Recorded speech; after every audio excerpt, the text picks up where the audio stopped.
Bismillahirrahmanirrahim. Assalamualaikum warahmatullahi wabarakatuh. Jadi apa khabar kepada semua anak murid Ustaz? Diharapkan semuanya berada di dalam keadaan sihat dan sejahtera di samping ahli keluarga yang tersayang. Jadi pada minggu ini kita akan belajar tentang PCHI. Jadi murid-murid diminta untuk membuka buku PCHI.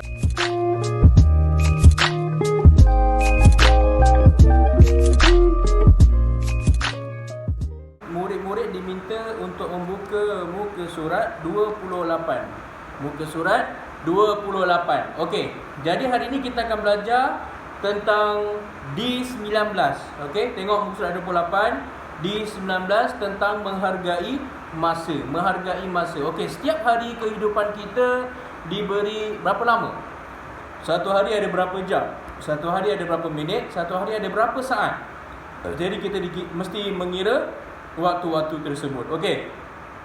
Satu hari dikurniakan sebanyak 24 jam. Jadi kita kena hargai setiap masa itu. Satu saat pun sangat bernilai bagi kita. Apatah lagi 1 jam, apatah lagi 12 jam, apatah lagi 24 jam. Jadi jangan sia-siakan masa yang telah diberi kepada kita. Okey, kita tengok poin yang pertama, tahu menilai masa. Maksud tahu menilai masa ni kita kena kenal pasti.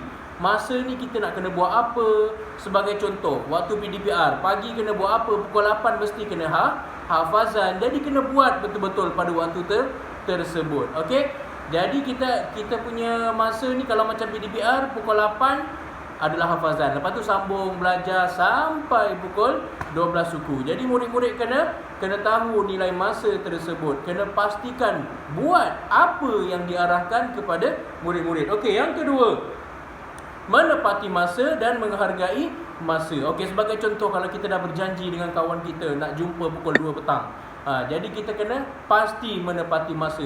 Pukul 2 petang mesti kena jumpa kawan kita. Sebagai contoh, kalau macam ustaz pergi kerja, nak kena pergi sekolah pukul 7.30. Adakah ustaz baru keluar rumah pada pukul 7.30?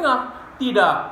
Jadi ustaz akan keluar pada pukul 7 pagi. Supaya apa? Supaya sampai dekat sekolah pukul 7.30 ataupun sebelum 7.30. Sebab apa?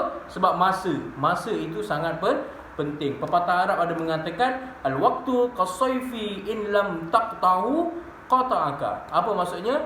Masa itu umpama pedang. Kalau kita tidak potong, maka pedang itu akan memotong kita. Itu pepatah bahasa Arab. Tapi kalau pepatah bahasa Melayu dia kata apa? Masa itu adalah emas. Masa itu adalah emas. Nak menunjukkan apa? Menunjukkan, kalau pepatah Melayu itu nak menunjukkan bahawa masa itu sangat berharga. Emas sangat berharga, betul?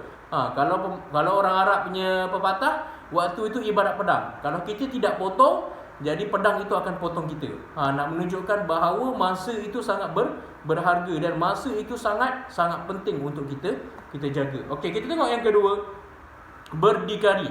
Berdikari ni apa maksudnya? Okey, berdikari ni maksudnya berdiri di atas kaki sendiri. Apa maksud berdiri di atas kaki sendiri? Maksud berdiri di atas kaki sendiri adalah semua perbuatan, semua amalan yang kita buat mestilah kita buat dengan diri kita sendiri. Sebagai contoh, kalau kita nak makan, kita masak sendiri.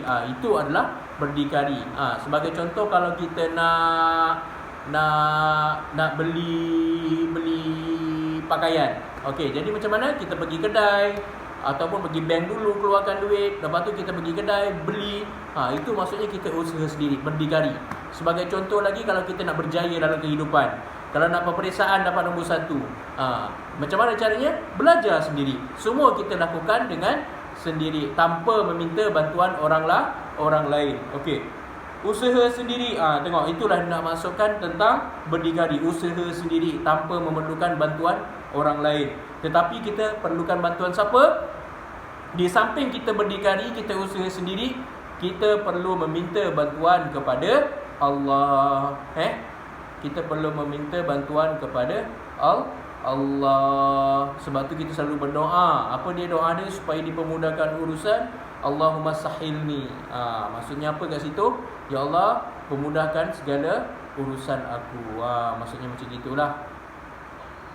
Okey, seterusnya berdoa. Setelah kita berusaha, sebagai contohnya dalam peperiksaan, setelah kita berusaha dan berperiksa, mestilah kita kena berdoa supaya Allah memberi kejayaan kepada kita. Dan yang terakhir, bertawakal.